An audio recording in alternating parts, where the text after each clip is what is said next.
Welcome to Soul Conversations with Z, Healing in the Raw, where we keep it raw, real, and unfiltered. I'm Zachyra Rodriguez, a trauma specialist and marriage psychotherapist, and this is the space where we dive deep into the messy, yet beautiful and often difficult parts of life.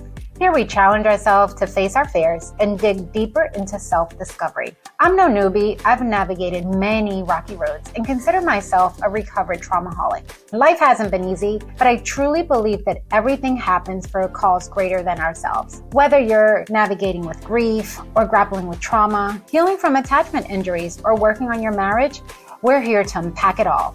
No sugarcoating, just honest conversations about the struggles we face and the growth that comes from them. You matter, you are loved, even before your existence, and you're created to do great things. So grab a seat, my friend, take a long, deep breath, and let's get real together. So let's begin.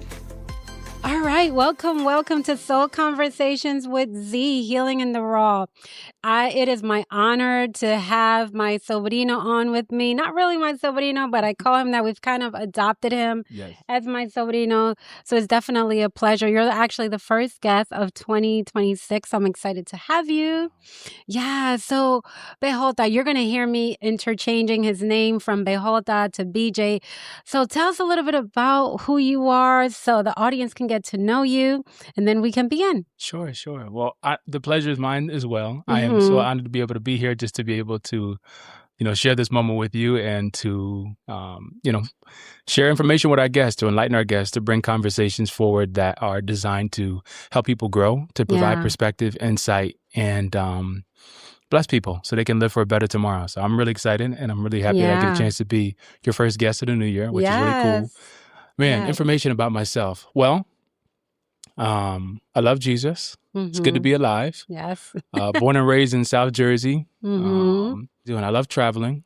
I love spending time with people. We know that you love traveling. How many countries have you been to already? I have now been to, I'm going to say I am between 16 and 18 countries right now. Wow. Yeah. That's a lot. Yeah. And I'm still trying to get to more. I try to, if I can, time permitting, obviously, and financially permitting, I try to get to at least one new country a year. Wow. So I've done pretty good 2023, 2024, 2025. Okay. 2026, we'll see. Okay. What happens. Yeah. So one of the reasons why I brought you on, because I know that we've had these conversations, pretty much in our living rooms, and we're talking about modern day Ruth today, what that looks like, right? And waiting well and loving wisely. And one of the things that I've noticed, especially with, young men, nowadays is like, for some reason, it's not like back in the days that, like I got married in my really, really early 20s. And, nowadays it's more of, there's a lot of challenges, I think, with, people pretty much like within their 20s and 30s. So I thought about, bringing on a few young men that can really, adult men that can really talk about how life is like dating in today's world. Right. So as we're going to, dive in and talk about like these conversations and things, like, what do you think about dating, today, just in general?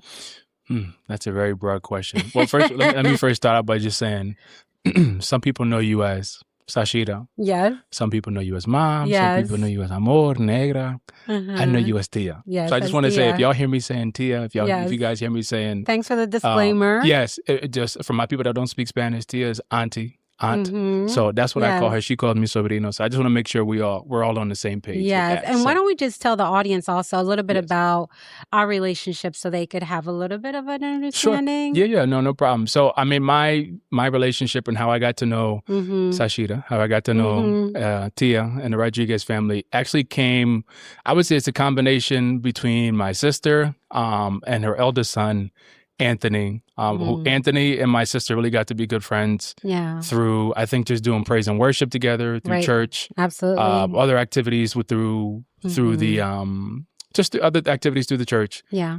So with that, I found my way into the picture somewhere. Somehow, I'm not sure. We adopted him somewhere, somehow. Exactly. I don't even know when the Tia began. I have no idea either. It's been so long. And then after that, it's just been like you've been a sobrino. Yeah, literally. Yeah. And like from there, the relationship just kind of took off, So although Anthony's no longer with us, my relationship with the family has continued. And I'm grateful for that, And it really is the family. Like, Right. you know what I'm saying? Like I tell people all the time, like, oh, you know, Zachyra and her husband, Tony. Yeah. But I was like, you know what? It really is the family. Yeah, So, you know, and that's the way I feel. Yeah, and we love you. Which is cool. And I love you guys too. Yes. Yeah. So let's dive in and Sure.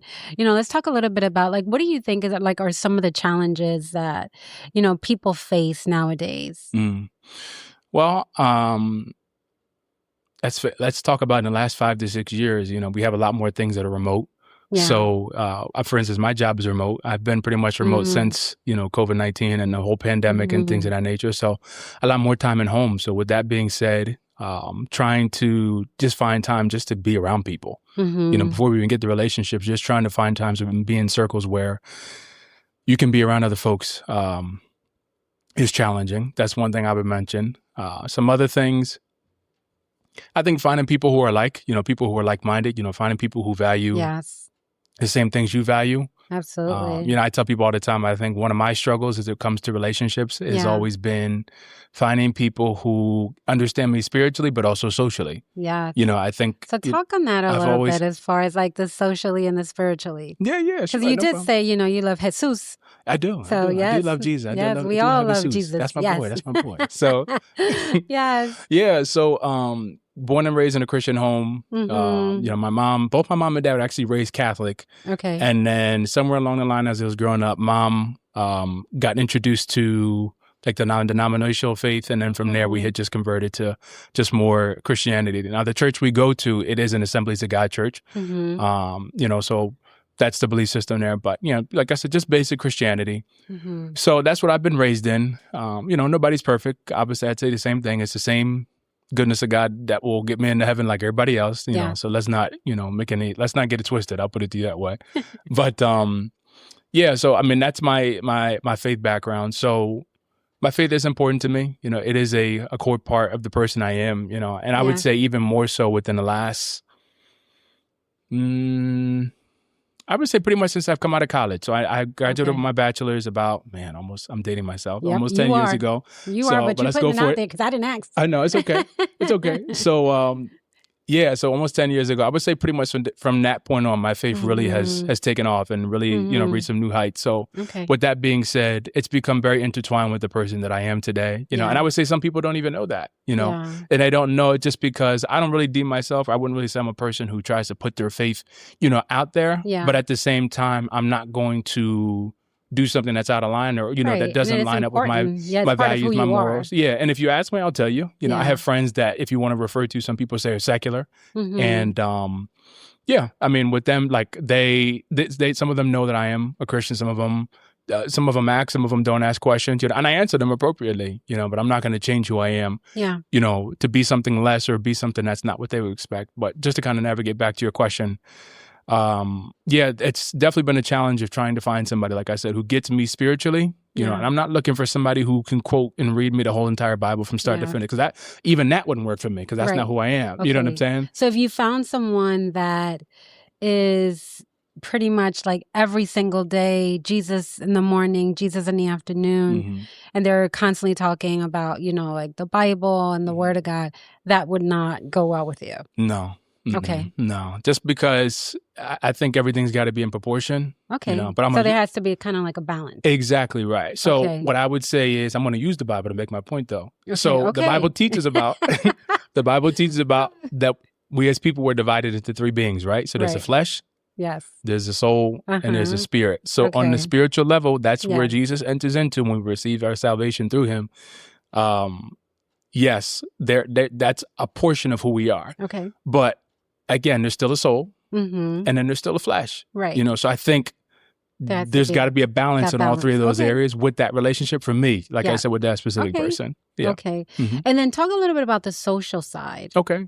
Yeah. So, I mean, socially, like I said, I like people, you know, so I like to go out. I like to, you know, engage people. Like one of the things I tell people that's the hardest for me is like when I travel, it's always like, even right now, I just recently came back from Colombia. Yeah. The first week for me is always rough. Okay. Why? Because anytime I travel, especially like in the way that I have, where it's like, you know, 2 weeks, 2.5 weeks at a time, what happens during those 2 to 3 weeks, I'm around people. There's plans this day, plans that day, plans the and it's here to go here and be with this person this day. And tomorrow we're going here. It's very draining. There's so much movement. Yeah. Well, it's a little bit draining, but I mean, in some ways, it kind of speaks a little bit kind of to who I am because, like I said, I liked like the people time. You know what I'm trying to say? Okay. So, and especially like with where I am now, like I said, working from home, having a remote job, I do spend a lot more time at home during the week. During the week, minimally. The weekend, I'm very on top of myself to make sure I get out, get around people, do something, socially, more so on the weekends. But when I first come back, and like I said, I return to that being at home lifestyle. Like that first week, I feel very, I don't even have the word to put to you for it. It's very, like I said, it's just difficult because it's that drastic switch from being with people to now just being in home again. So, yeah. It's interesting because we were in Europe back in August and we spent like about, I want to say like 2 weeks out there. And it was funny because my sister made a comment like that. She said something about that people, when you do travel and you go back, they call it like vacation depression that you go through. Yeah. Because you have to go back to like the same routine. Right. But what you're talking about, it sounds like all that stimulus and then all of a sudden it's like, okay, Literally. you don't have that. So that was all pulled away from you. Yeah. So now you have to like readapt. Exactly. Again. Yeah, exactly. And it's always the first week. Like normally after about 5-6 days, I'm good. I'm back to my normal routine. Yeah. But like I said, those first couple of days of like just not hearing so-and-so, like especially like when I'm in Colombia, I normally stay with a friend of mine. Right. Having like hearing the door opening up, knowing he's coming in, we're talking about how his day went. I'm telling him how my day went. Okay. You know what I'm saying? Every once in a while, he may have somebody come over, we'll do dinner with somebody, or, you know what I'm saying? So like you're that always activity. in the company of someone and doing something. Yeah, exactly. Right? And then you have to like readjust all of a sudden, especially coming back to this cold, especially if you were in Colombia. Yeah, exactly. With these snowstorms, that's not helping. There was no North Face jacket, no bufanda, no what do you call it, gloves, none of that. Just shorts and chancletas. Exactly. That's it. Every day. Okay. Yes. So I guess being, secluded, that you're not even around people sometimes, that could be really difficult too. Like to pretty much like date. Yes. Yeah. So as we continue to kind of like to navigate and try to figure out, what does, I guess dating well or like loving wisely like look like for you? Well, I would say it starts with, I would say before anybody can go into a relationship, and I think we use these terms loosely, but I'm going to try to see if I can, put some definitions around it. Yeah. I would say we have to first learn how to love ourselves well. Like I think sometimes people say like, man, I want to make sure I'm good mentally where I need to be before I go into a relationship. But okay, let's talk about like, what does that mean? How do you make sure you're mentally good? Well, I would somewhat relate it back to what I mentioned initially, understanding that there's a flesh, there's a soul, and there's a spirit, so you want to be making sure that you are caring for yourself on all three levels. Physically, don't make it difficult, eating well, exercising, taking care of yourself, making sure you are spending enough time around people, being updated on, just current events in life, different things that are going on in the world, economically speaking, being able to hold a job, not just, get one, but, are you employable? Can you maintain work? So I'm going to interrupt you right now. Ahead. So let's just say, if you find someone that socially they're doing well, spiritually they're doing well, but they can't keep a job, and they're, they have like these areas in their life that they're just not up to par, that they cannot love well. Do you think that also would be a challenge for you? I would want to investigate why. Let's get to the why behind it, because sometimes certain things are just surface level, right? And sometimes the problem that we see on the surface level may not actually be the problem. It could be something else that leads to it. You know what I mean?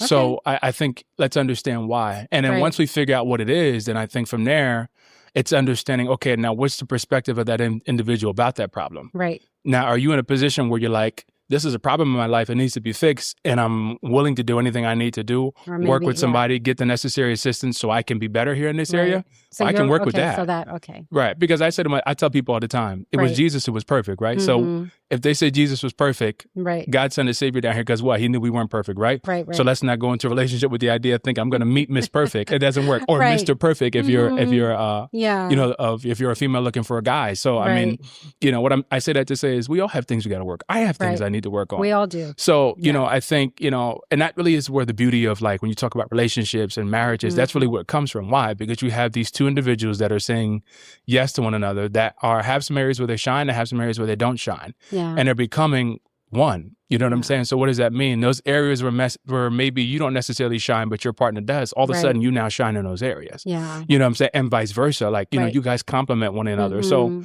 I wouldn't say I'm necessarily looking for perfection, but Yeah, I think that there's got to be, in terms of like loving well, before you can go into a relationship and truly love somebody at the capacity that it needs to be, I think you have to learn how to, love yourself well, and there's different levels of that spiritually and also, I would say, physically or, naturally, and, apart from God, apart from the things of the faith. And I think what you're talking about is pretty much like what we also talk about like in therapy, as far as like it's something called like the wellness wheel, right? And it's divided into like 8 different components. Okay. And you kind of already touched on some of them, like the occupational part, also pretty much like intellectual, like, because you could find someone that spiritually they're doing well, also maybe like socially they're doing well, but then let's just say they have some challenges in other areas, right? Intellectually, they may not be all well up there, right? Or they may not even provide any type of like stimulus for you, like when you guys are talking and, being able to talk about, all these different topics, right? So then you also have like the physical part, also your environment, all these different areas. And I do agree, like for you to be able to love well, you have to be able to love yourself well first. Right, exactly. Because I think that sometimes we're going out there waiting for people to love us well, but we can't even love ourselves well. And then we want them to become Mr. Hero. Right, exactly. And do all the work for us. But that's one of the second commandments that Jesus spoke about, right? Right. Like you have to love God first. Right. But then it also talks about, loving your neighbor and then like yourself. Right. Yeah. But we want to love our neighbor. Right. But we don't even know how to love ourselves. Yeah. Because we always forget about that second part of that scripture. Yeah. Yeah. No, I agree. Even as you say that, there's I can't tell you what verse, but I know in the book of Ephesians chapter 5, that's one of the chapters that talks a lot about like just conduct and in terms of like husband and wife and marriage. And one of the things that it says that a man never nourish himself and feedeth himself because he hates himself.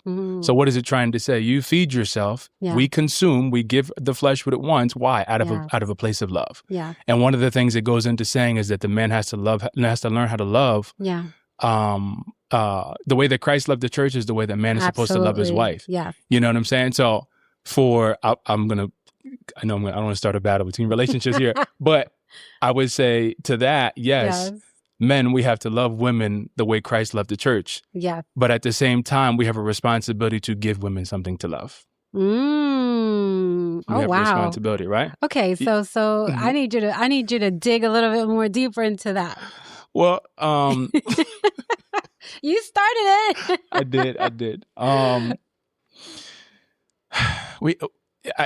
I think men, we have a responsibility to, you have to give women something to follow. You have to give women something to be committed to. So there's portions of the Bible where it talks about, the woman, being in submission to the husband, but you can't ask a woman to submit to a husband who is maybe financially irresponsible, who doesn't live in such a way where he, is considering her.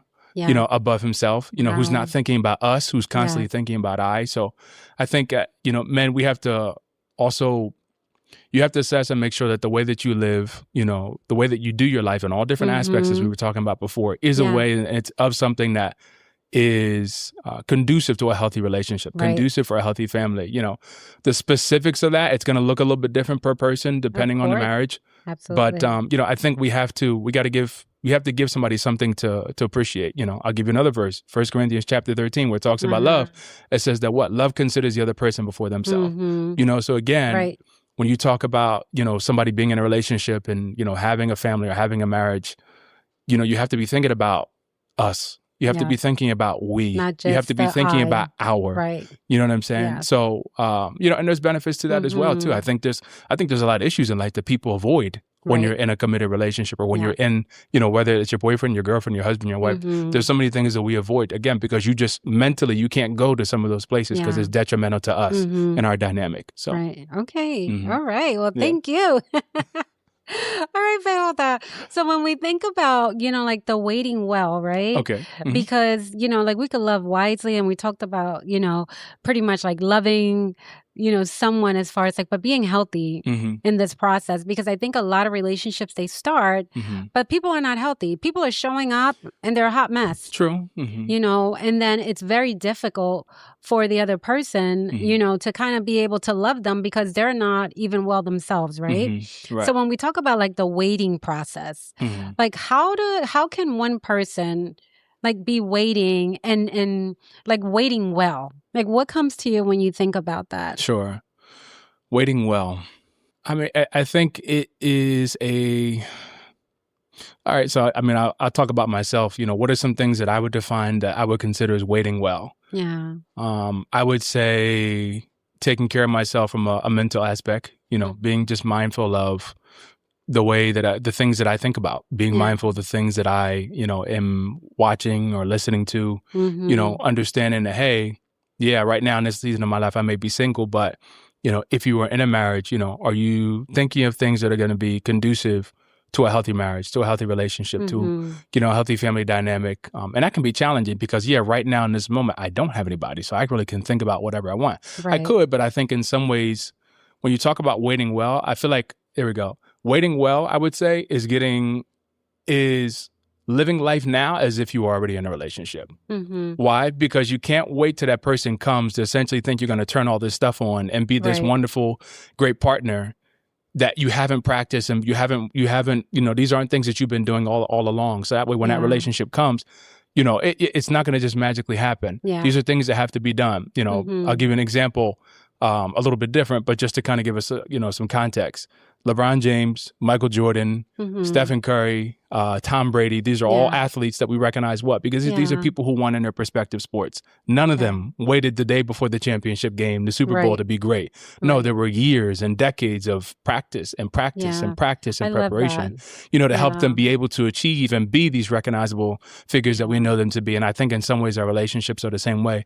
We can't wait to the moment to try to turn these things on. Right. That it's a process. And that's why it becomes a challenge. Yes. Because I believe that many men, right, when they're trying to court these females, they put on like a show. Yeah. It's a performance. I agree. Right? So we're performing, we want to get the girl, we buy them the flowers, we take them to the best restaurants and everything else. And then afterwards, it's like, okay, I already got, pretty much like the cow in the house, so I don't need to do anything else. Right. And it doesn't work. Yes. Like so the waiting well, it sounds like what you're saying is that it's more about being able to be that husband, even though you're not in that relationship today. Exactly. Right? Yeah, exactly. Yeah. It starts now because it's not going to just magically happen at the last minute, And I think that's so important, even for like females, right? So if you are out there and you're listening to this, I think that's so important what you just said because, we get into these, I would say like these so-called relationships and we're performing, but then we want to know like, well, what happened? Right. So even with females, like we're not waiting. Well, I mean, I'm married. I've been married already. Next week will be like 33 years.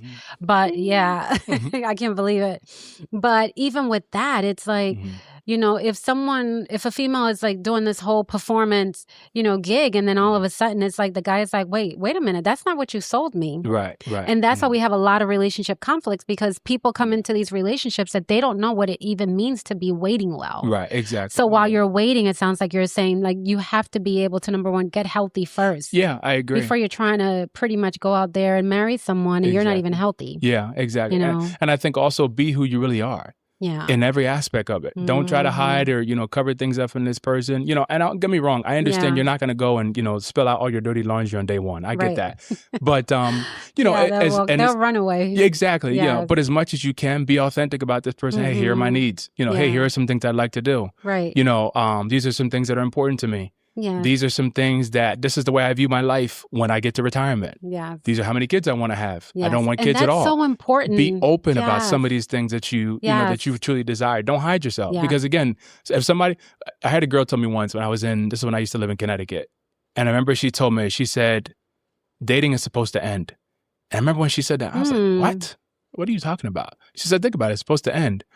Because she was talking to me about how she doesn't get people who are in relationships for, like, people who date boyfriend and girlfriend for, like, years on at a time and, like, decades. And she said, I don't get that. She said, because dating is supposed to end. And she explained it to me. She said that you date somebody, what? To figure out he or she is the one, and I want to marry you and spend the rest of my life with you. Yeah. Or he or she is not the one, and we break up and we go our separate ways. Yeah. And when she said that, I said, okay.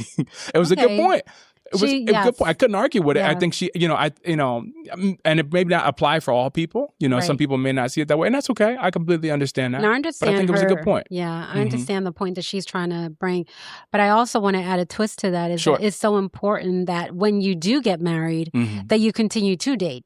Yeah. Because that's what ends up happening, because then you get married and then couples forget to date. So that doesn't even exist anymore. It's like, oh, no, we're married. Yeah, that's a good point. I so I would add that in addition to being able to remember that, yes, you should be dating in a month. You should be dating at least like twice a month. Right. Because you should be going places, going out. Like, don't forget what brought you there. Right, exactly. To that moment. Yeah. And I've been noticing, that couples now that are in relationships, they end up living together now versus pretty much getting married. Right. So give me some thoughts on that. Yeah. It's a risk, to be honest with you. It's a risk. It's very hard for, the concept. It's funny, I actually listened to something today where somebody talked about, like, should they get married? Should they not get married? And just like that issue specifically, so many people now that just, absolutely is like what people used to say before, like you shack up with one another, essentially when you live, in the same building together. Right. I say it's a risk because there are so many different things that happen within a relationship when somebody engages you and says, hey, listen, I want to spend the rest of my life with you. Right. And I want to marry you. There are so many different things that have to happen with those individuals in terms of preparation. Yeah. Like I said, forgetting about I, me, and I was going to say, yo, I'm thinking about Spanish. My goodness. Yes. For those that do not know, Bejota, he is full-blown American, right? With Nigerian? And Bahamian, yep. And Bahamian. My grandmother, my mom's side, yeah. And he speaks Spanish fluently. Yeah, un poquito. No mucho. Él habla español muy, muy bueno. Muy bien. Yes. So, and forgetting about I and me and thinking about us and our, like there's a process, there's a transition that comes with that. And when I feel like sometimes when people don't do that, there are things that should happen that don't happen. I feel like as a woman, now I'm not a woman, but I would imagine as a girl, a man comes to you and tells you he wants to spend his life with you.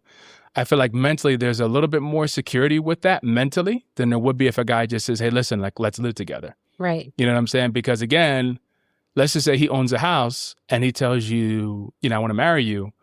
And maybe you're moving into that house and maybe he's, that house now becomes our home, and your name is on it and things of that nature versus where if you're just a girlfriend that's coming to live, well, that's his home and you're just the girl that lives in it. Right. That doesn't but I belong think to that you. the mentality has changed a lot. Yes. Because I think that in today's society, it seems like it's okay to just kind of like what you were just saying, like go shack up. Yeah. We'll just live together. We'll split bills. Right. Like I don't get like the level of, people being comfortable with that, but it just seems like that is like the new thing to do. Yeah, I think, you just have a lot more people who are also influenced in today's world by what they see on TV, what they see on social media. There's so many examples, like millions of examples where people are demonstrating, I'm a single woman and I'm strong. You have these women out there who also...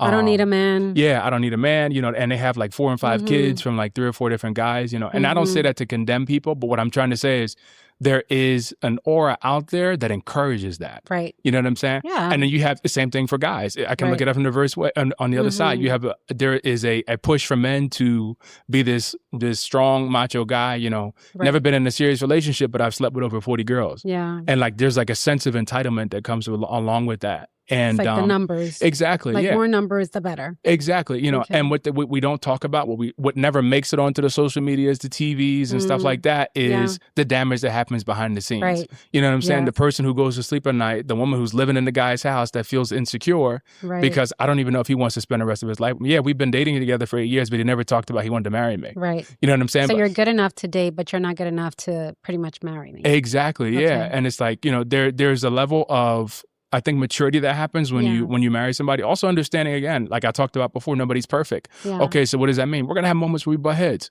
You say one thing and I say another thing. Okay, so when you're in a marriage, I feel like you're more susceptible, or you have a higher possibility of being able to sit down and have a conversation, hopefully, if it's a responsible person, to talk about, okay, how are we going to work out this issue that we're having in this area? If they're healthy. Yes. If they're healthy, I hope so. Like I said, and responsible people, and these are what some of the things you should be thinking about as well when you're dating that person, versus where, if you're not married, and we've never really talked about it. It was just, that was just something that never came up. Right. Or it's just like, well. And that's the thing, those like deep conversations that people should be having. Exactly. Right. So when we talk about like these modern day Ruth, and even like with men, right? Because one of the things when I thought about, putting this segment together, it was about, like Ruth, when we think about like all the different challenges and stuff that she went through, but through it all, she was faithful.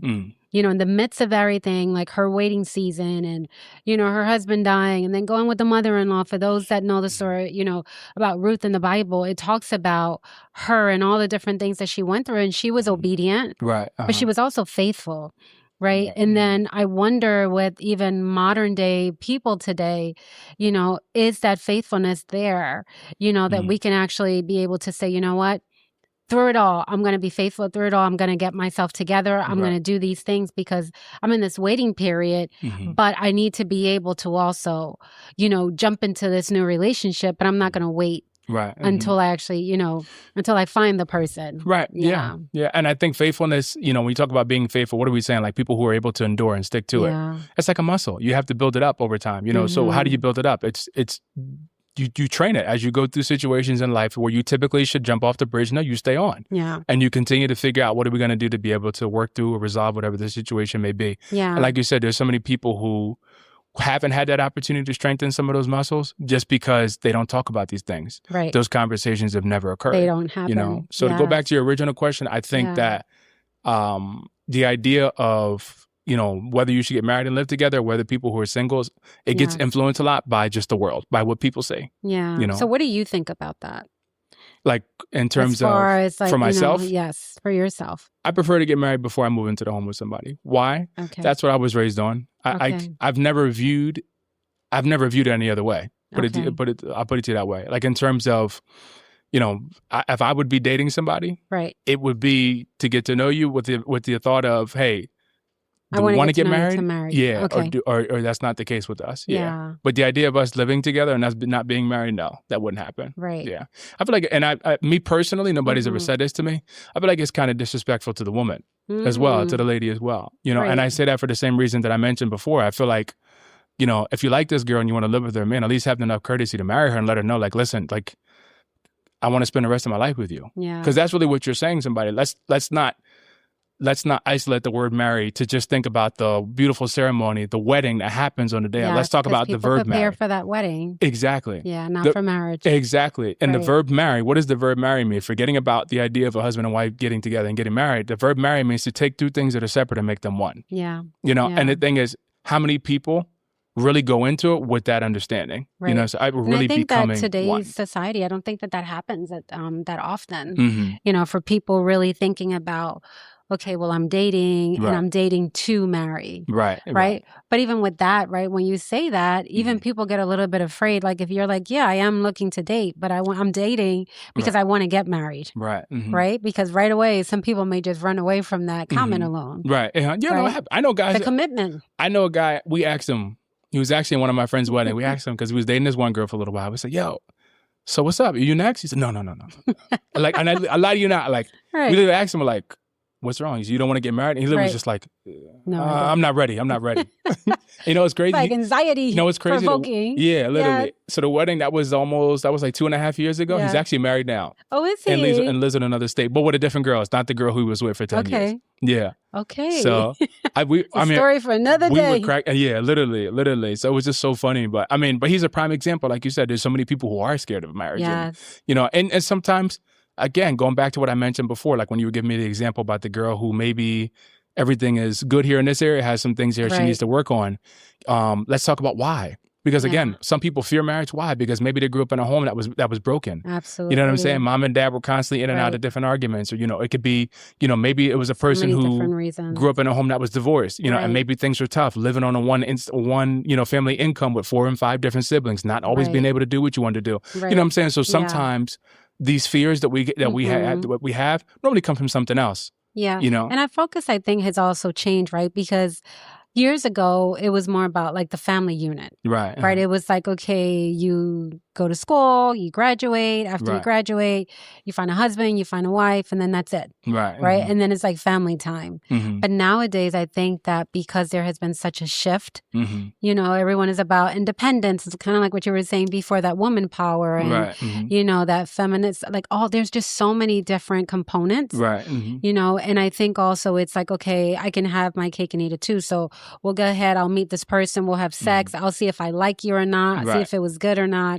And then at that point, then I'll determine if I want to see you again. Right, exactly. So there has been such a shift, you know, and I think as a Christian, it is hard. As a Christian male, it is hard, right? I mean, of course, I'm not a male, but it is hard, like, to try to find that Ruth that is faithful and that is committed. Exactly. And on both aspects. It's hard sometimes finding a person, or when you do find a person, or you do have an interest. Let's say I find somebody that's cute.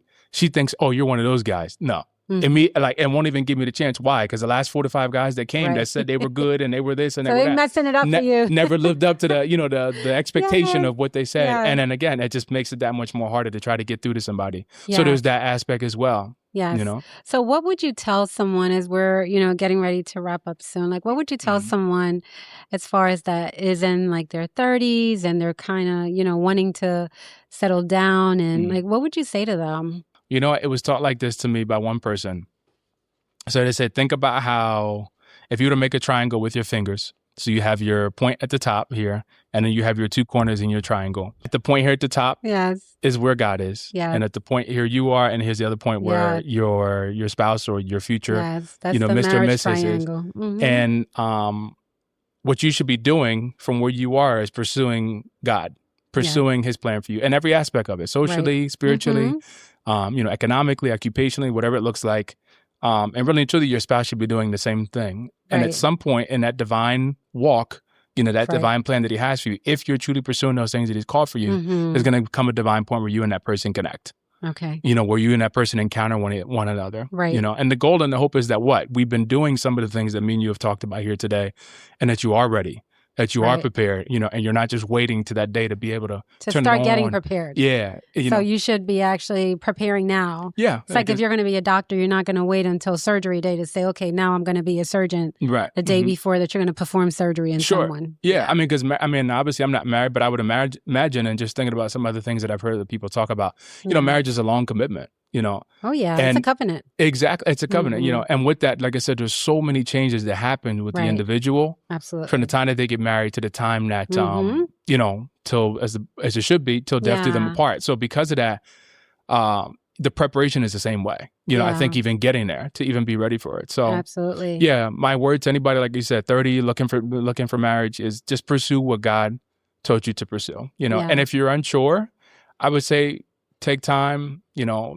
In prayer, you know, if you have a church home that you go to, maybe connecting with some leaders and just getting more clarity on areas in terms of like your purpose, what he's called you to do, you know, because there's so many people who encounter their significant other, the person they're supposed to be with, you know, when they're pursuing what God has called them to do. And that could be you doing something in your church. It could even be something outside of your church. You know, I tell people all the time, I don't have an issue with dating apps, but I said, like me personally, I've always seen myself meeting that person in person. Okay. You know what I'm saying? Through an app. Okay. But I don't have an issue with them. You know, because But that's just not for you. It's just not for me. Like I think there's so many people who would be married today, like people who were born like 60s, 70s, and that be married today if dating apps were that much more popular like how they are now. Okay. I believe so, my personal opinion. Yeah. But just to navigate back to the question, I think, you know, when you pursue God, you know, I think you're on the fast track to being able to meet that person who's for you, the person that he's called you to. Yeah. So BJ, are you waiting well right now?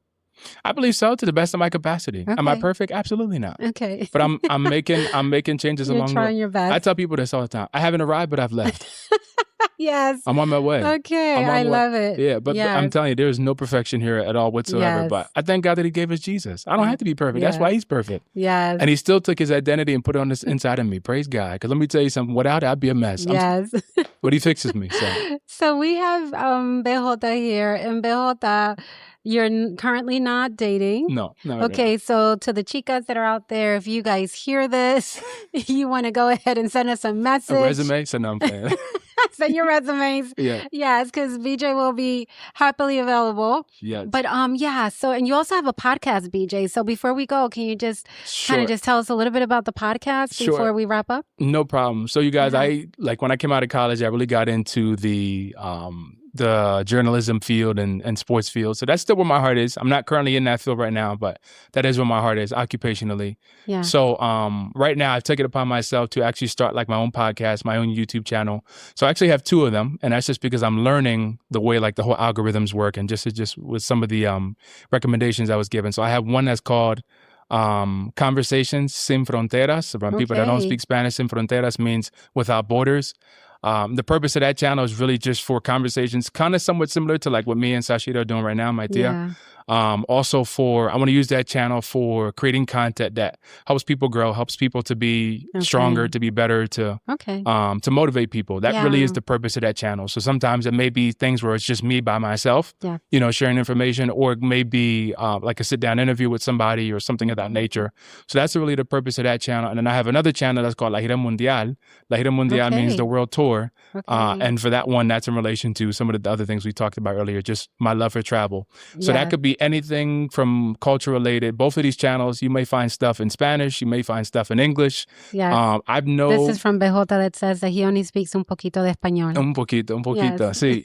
I also know a little bit of Portuguese. In my opinion, I'm at like maybe 60, 65%. My friends tell me I'm like 80. I don't think I'm that good. Yeah. So you may find some stuff in Portuguese as well. Yeah. But those are the two main channels. Yeah. And both of them are multidimensional. So multidimensional, La Gira Mundial, and multidimensional Conversations Sin Fronteras. Yes, I love that. Oh my goodness, BJ.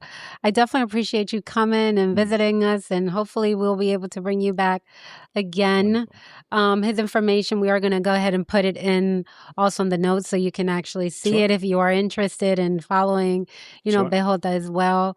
But thank you so much for coming and for being part of our conversation today. Absolutely. Yeah, and hopefully the next time you'll already have your mamacita with you. And then I can bring her in, and she can give you guys a real scope about the person I am and tell you from her perspective. Yes, if you are actually waiting well. Yes. Yes, and loving wisely. Exactly. Yes, absolutely. And I appreciate that too. I thank you for having me. Always grateful to be able to come and spend time with you. Yeah. And for our listeners, again, nobody, has all the answers. I can tell you I don't have all the answers. Right. But I hope that we've given you guys some things that are giving you some food for thought, things that were thought-provoking, and just gives you an opportunity to be better for tomorrow.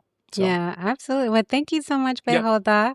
Yes, and I'm just so grateful that we were able to have this conversation, and hopefully we'll have the mamacita on next time. Yes, and she'll be able to tell us. She'll be able to tell us a little bit about that. But that's it for today, guys. This is Soul Conversations with Z, Healing in the Raw. Thank you so much.